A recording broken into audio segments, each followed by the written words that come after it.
ரகசியம் சொல்கிறேன்னு சொன்னாலே ஆமாம் இது பெரிய சிதம்பர ரகசியமானு கேட்பாங்க. உண்மையிலேயே சிதம்பர ரகசியம்னா என்ன? தில்லை நடராஜர் கோயில் அப்படி என்ன சிறப்பு? அதோட ஹிஸ்ட்ரி என்னன்னு இந்த வீடியோவில் பார்க்கலாம். ஹாய், ஹலோ, வணக்கம். திஸ் இஸ் கீர்த்தனா ஃப்ரம் முப்பாட்டன் கருத்து. சுவிட்சர்லாண்டில் இருக்கிற ஐரோப்பிய ஆராய்ச்சி நிறுவனம் யூரோப் ரிசர்ச் கவுன்சில் CERN தான் உலகத்திலேயே மிகப்பெரிய ஃபிசிக்ஸ் லேப். அங்கே அதோட என்ட்ரன்ஸில் சிதம்பர நடராஜர் சிலையை வச்சுருக்காங்க. ஏன்? அதுதான் சிதம்பர ரகசியம். பொதுவாக ஏதாவது ஒரு சிலையை உருவமாக வச்சு வழிபடுவாங்க, இல்லைன்னா உருவம் இல்லாமல் வழிபடுவாங்க. ஆனால் உருவமாக நடராஜர் சிலையையும் உருவ அருவமாக லிங்கத்தையும் அருவமாக ஆகாயத்தையும் சிதம்பரத்தில் மட்டும்தான் வழிபடுறாங்க. ஏன்? அதுதான் சிதம்பர ரகசியம். சிதம்பரம் நடராஜர் கோயிலுக்கு மேலே எந்த செயற்கைக்கோளும் செயல்படுறது இல்லையா? ஏன்? அதுதான் சிதம்பர ரகசியம். அந்த சிதம்பர ரகசியம் தான் என்னன்னு சொல்லலான்னு கேட்குறீங்களா? சொல்கிறேன். அண்டமும் பிண்டமும் ஒன்று. இதுதாங்க அந்த சிதம்பர ரகசியம். அண்டத்தில் இருக்கிறது தான் பிண்டத்துலையும் இருக்குது. அண்டம்னா என்ன, பிண்டம்னா என்ன? ஆக்சுவலாக அண்டம்னா யூனிவர்ஸ், பிண்டம்னா நம்மளோட உடல். ரெண்டும் ஒன்று தான்னு சொல்கிறாங்க. ஸ்பிரிச்சுவலாக யோசிச்சு பாருங்க.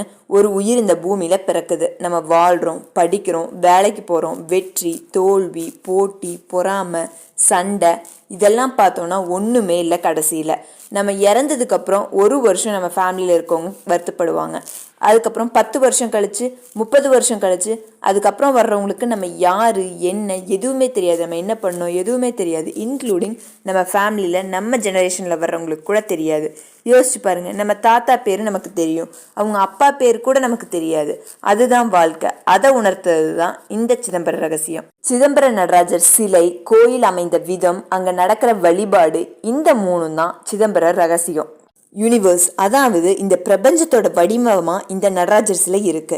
அந்த சிலையில நடராஜர் பெருமானோட வலது கையில இருந்து இடது கால் வரை இருக்கிற அந்த அமைப்பு மில்கி வே, பால்வெளி மண்டலத்தை ஒத்து இருக்குதாமா. நடராஜரோட இதயம் அமைஞ்சிருக்கிற இடத்துல, அதாவது இங்கே நிறைய சோலார் சிஸ்டம் இருக்குன்னு நம்மளுக்கு தெரியும். ஆனால் இந்த நடராஜரோட இதயம் அமைஞ்சிருக்கிற இடத்துல தான் நம்ம வாழ்கிற சோலார் சிஸ்டம் அமைஞ்சிருக்குன்னு சொல்கிறாங்க. அவரோட இடுப்பை சுற்றி எப்பவும் ஓடிட்டே இருக்கிற பாம்பு நிற்காம ஓடுற காலத்தை குறிக்குதான். அவரை சுற்றி இருக்கிற அந்த வட்டம் பிரபஞ்சத்தை ரெப்ரசன்ட் பண்ணுதுன்னு சொல்கிறாங்க. அதனால தான் சுவிட்சர்லாண்டில் இருக்கிற CERNல நடராஜர் சிலையை என்ட்ரன்ஸ்லேயே வச்சுருக்காங்க. 2004 பிரசிடெண்ட்டாக இருந்த டாக்டர் APJ அப்துல் கலாம் அவர்கள் சுவிட்சர்லாந்துக்கு போனப்போ அவங்களுக்கு அதை கிஃப்ட் பண்ணியிருக்காரு. சிதம்பர நடராஜர் கோயிலை பூலோக கைலாயம்னு சொல்கிறாங்க. தமிழ்நாட்டில் கடலூர் மாவட்டத்தில் இருக்கிறது தான் சிதம்பரம். அங்கே தான் இந்த தில்லை நடராஜர் கோயில் இருக்குது. 2000 வருஷத்துக்கு முன்னாடி இருந்தே இந்த கோயில் இருக்குது. எக்ஸாக்டாக எந்த வருஷத்தில் கட்டினாங்கன்னு நம்மளுக்கு எந்த டீட்டெயில்ஸும் தெரியலை. முதல்ல அப்போது தில்லைன்னு தான் இந்த இடத்த குறிப்பிட்டிருக்காங்க. சிதம்பர நடராஜர் கோயில் இருக்கிற இடம் இந்த உலகின் பூமத்திய ரேகை, அதாவது ஈக்வேட்டரோட சென்டர் பாயிண்ட்ல இருக்கு. இதை centre point of earth's magnetic ஈக்வேட்டர்னு சொல்லுவாங்க. அதனால தான் இந்த கோயிலுக்கு மேலே எந்த சேட்டலைட்டுக்கும் சிக்னல் கிடைக்கிறது இல்லை. நடராஜ பெருமான் ஆடிக்கொண்டிருக்கிற இந்த தாண்டவத்தை ஆனந்த தாண்டவம்னு சொல்லுவாங்க. இதை காஸ்மிக் நடனம்னு பலர் ரிசர்ச் பண்ணி சொல்லியிருக்காங்க. காஸ்மிக் நடனம்னா நம்ம காஸ்மோஸ் எல்லாம் சொல்கிறோம்ல, அந்த ரெப்ரசன்ட் பண்ணுறது தான் இந்த காஸ்மிக் நடனம். நீர், நிலம், நெருப்பு, காற்று, ஆகாயம், இந்த பஞ்சபூதங்களில் ஆகாயத்தை குறிக்கிறது இந்த தில்லை நடராஜர் கோயில். மனித உடலை அடிப்படையாக வச்சு தான் இந்த சிதம்பரம் கோயில் கட்டியிருக்காங்க. அதாவது மனுஷ உடலில் 9 துவாரங்கள் இருக்குது.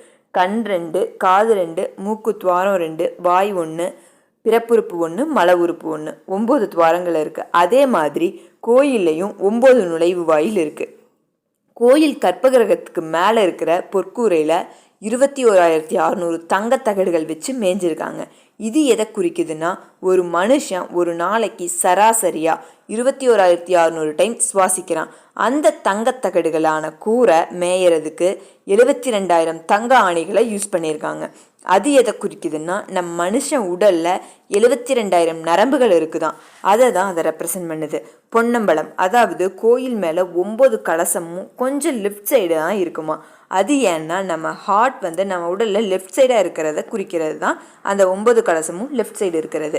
நடராஜர் சன்னதிக்கு பக்கத்தில் சிதம்பர ரகசிய பீடம் இருக்குது.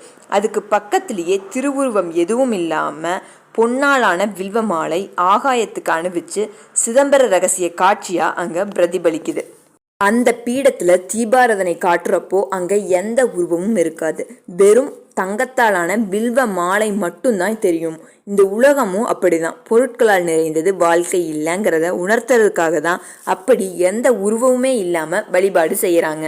2000ஆம் நூற்றாண்டில் எழுதின அப்பர், சுந்தரர், சம்பந்தர் இவங்க எழுதின தேவார பாடல்களை இங்க சிதம்பரம் கோயில்ல தான் கண்டுபிடிச்சிருக்காங்க. அதுக்கு பின்னாடி ஒரு கதையே இருக்குங்க. ராஜராஜ சோழன் ஒரு டைம் ஒரு பாடலை கேட்டு மெய் சிலிர்த்து போறாரு. அந்த பாடல் அவரை ரொம்பவே சிந்திக்க வைக்குது. இந்த பாடல் எங்கு தோன்றியிருக்கும்னு யோசிக்கிறாரு. தம் புலவர்கள் கிட்ட கேட்கிறாரு, இந்த பாடல் எங்க தோன்றியிருக்கும், இதை பத்தி எனக்கு விசாரிச்சுட்டு வாங்கன்னு சொல்றாரு. அந்த புலவர்களும் போய் எங்கெங்கேயோ விசாரிக்கிறாங்க. அந்த பாடல் சிதம்பரம் கோவிலில் தான் உருவாகி இருக்குதுன்னு தெரிய வருது. உடனே சிதம்பரம் கோயிலுக்கு போகிறாங்க. அங்கே பூட்டி இருக்கிற ஒரு ரூமில் தான் அந்த பாடல்கள் இருந்திருக்கு. அதை ஓப்பன் பண்ண சொல்கிறாரு ராஜராஜ சோழர். அங்கே இருக்கிற தில்லை அந்தணர்கள் அப்பர், சுந்தரர், சம்பந்தர் அவங்க 3 பேரும் ஒன்று சேர்ந்து இங்கே வந்தாதான் இதை ஓப்பன் பண்ணுவோன்னு சொல்லிட்டாங்க. உடனே ராஜராஜன் அவங்க 3 பேர் சிலையை செஞ்சு எடுத்துகிட்டு வர சொல்கிறாரு. அவங்களும் அந்த சிலையை 3 பேர்த்தோட சிலையை செஞ்சு எடுத்துகிட்டு வர்றாங்க. இது வெறும் சிலை தானே அப்படின்னு அந்த பண்டிதர்கள் ஓப்பன் பண்ண மறுத்துடுறாங்க. உடனே ராஜராஜன், இந்த 3ம் வெறும் சிலைன்னு சொன்னீங்கன்னா உள்ளே இருக்கிற நடராஜரும் வெறும் சிலை தானான்னு கேட்குறாரு. பதில் சொல்ல முடியாமல் திணறி போய் வேற வழி இல்லாமல் அந்த ரூமில் இருக்கிற தேவார பாடல்களை ராஜராஜ சோழனிடம் கொடுத்துட்றாங்க. சுமார் 2000 நூற்றாண்டுகளில் எழுதப்பட்ட அந்த ஓலைச்சுவடிகள் பாதி கரையான் சாப்பிட்டு மீதியைத்தான் ராஜராஜன் கைப்பற்றுறாரு. 10ஆம் நூற்றாண்டில் மீட்கிறாரு. அந்த ஈசனை, சிவனை வழிபடுறவங்க கண்டிப்பாக இந்த தேவார பாடல்களை பாடாமல் இருக்க மாட்டாங்க. அப்படிப்பட்ட தேவார பாடல்களை மீட்டெடுத்ததில் முழு முக்கிய பங்கு ராஜராஜ சோழனுக்கு உண்டு. இத்தனை அதிசயங்களும் பிரமிப்புகளும் நிறைஞ்சது தான் சிதம்பரம் தில்லை நடராஜர் கோயில். இவ்வளோ அறிவியல் வளர்ச்சி உள்ள இந்த காலகட்டத்திலேயே இப்படி ஒரு கோயிலை கட்ட முடியுமான்னு தெரியல.